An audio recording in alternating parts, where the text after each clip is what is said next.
Welcome back. We have breaking news this morning. We are now learning that the State Department has confirmed that 9 Americans have now been killed in the Israeli-Hamas war. President Biden telling Israeli Prime Minister Benjamin Netanyahu that military aid is on its way, with more coming over the coming days. Defense Secretary Lloyd Austin saying in a statement that the U.S. will be rapidly providing the Israeli Defense Forces with additional equipment and resources, including munitions. Joining me right now is the Heritage Foundation Senior Fellow, Deputy National Security Advisor under President Trump, Victoria Coates. Victoria, thanks very much for being here. We talked much about Biden's foreign policy the last time you were with me. First, assess the current situation for us.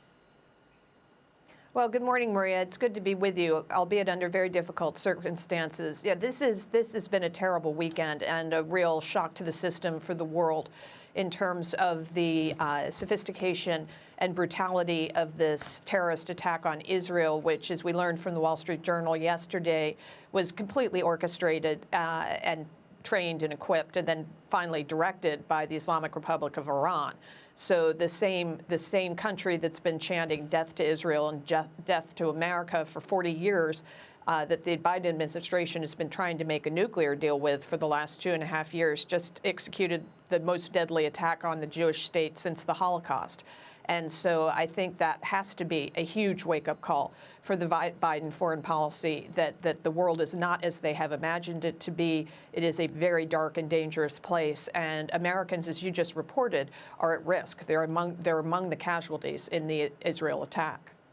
Yeah, and in fact, in the face of all of that, you've got Secretary of State Anthony Blinken on Meet the Press yesterday questioning whether or not Iran is actually behind this, saying that Iran has not used a single cent of the $6 billion from last month's prisoner swap. Watch this. In this moment, we don't have anything that shows us that Iran was directly involved in this attack and in planning it or in carrying out, but that's something we're looking at very carefully, and we've got to see where the facts lead. But we do know that Iran's had a long relationship with Hamas. Your thoughts, Victoria? It's just embarrassing. I mean, either Tony is incompetent or he's being willfully blind here. I mean, the Journal reported that hours after he was on. So if our Secretary of State doesn't have better intelligence than the newspaper, then we're really in a bad spot. And the $6 billion in many ways is sort of a canard. I mean, it obviously emboldened the Iranians. I'm sure they're happy to have that money, and it will certainly fuel their next attack.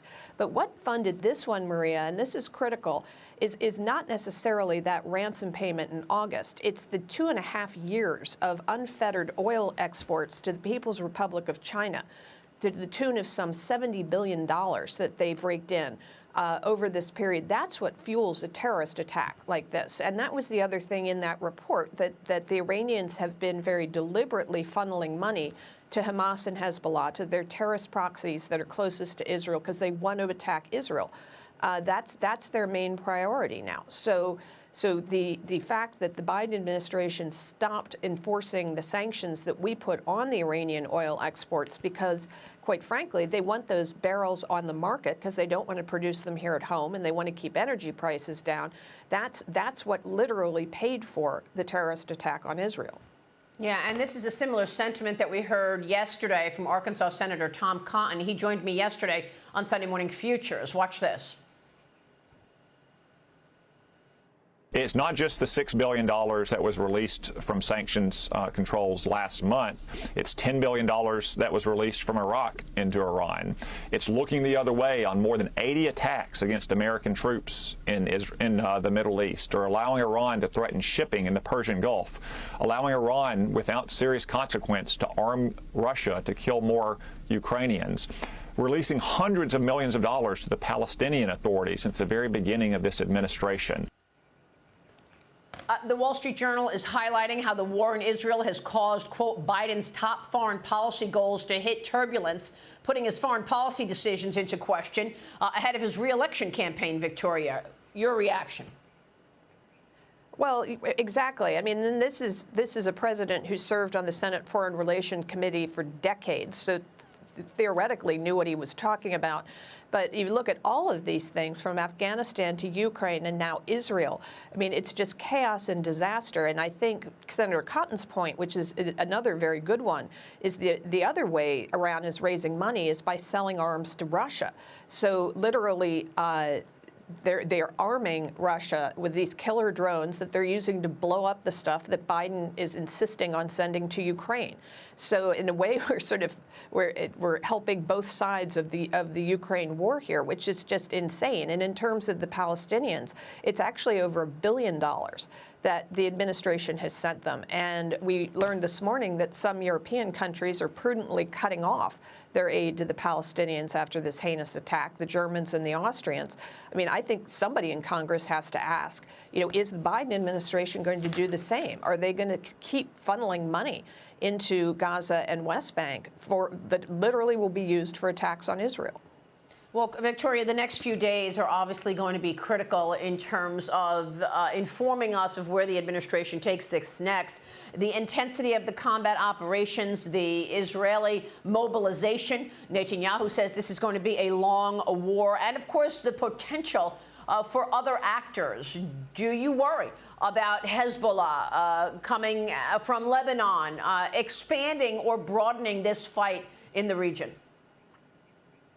Oh, very much. And that was also in the Journal reporting yesterday, that the plan is that Hezbollah and from the north, that some militant groups in West Bank and then Hamas down in Gaza will literally strangle Israel if Israel tries to do a ground operation into Gaza, or even strikes Iran itself, as it would be perfectly legitimate to do, given that Iran is clearly the mastermind behind this. And so, they were hearing some good noises out of the administration, and they've moved the Gerald R. Ford in the Mediterranean to be closer to Israel. That's our newest, our only nuclear-powered aircraft carrier, so a very significant move.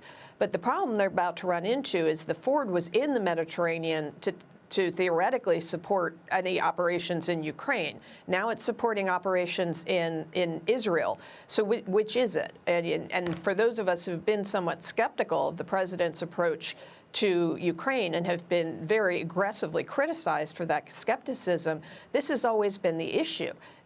Are we putting too much into Ukraine when we have, obviously the threat from China, but for those of us who work on the Middle East, this is never out of the question to have an eruption like this, and are we too distracted by Ukraine to attend to other matters? That's my main concern right now. Well, this is a very good point, and that is actually the crux of the fight going on right now within the Congress, and this debate on a House Speaker. Whether or not more money should go to Ukraine, that only intensifies now with war on Israel. Let me get your take on the possibility of peace here, given the fact that, it's been said that Iran was upset, pushing back against the Saudis, coming together with the other GCC countries of the Middle East. Where does that stand now? No, this is, I think, very much what triggered this particular attack. Is it was clear that the Saudis and the Israelis were getting closer and closer to a historic deal. And, you had the extraordinary interviews last month on your sister network that with both the Saudi Crown Prince, Mohammed bin Salman, and with the Israeli Prime Minister, in which, they basically laid it out that, yeah, we're real close. We're about ready to go. And, I worked on the deals with UAE and Bahrain and Morocco, and, those were incredible achievements, I think, for President Trump, and really set the table for this deal. But the Saudi deal would be game-changing and completely alter the status of Israel, which is hugely in the best interests of the United States. And so, regardless of who's president when it happens, it's just a good thing. And the Iranians hate it. It means they would be more isolated.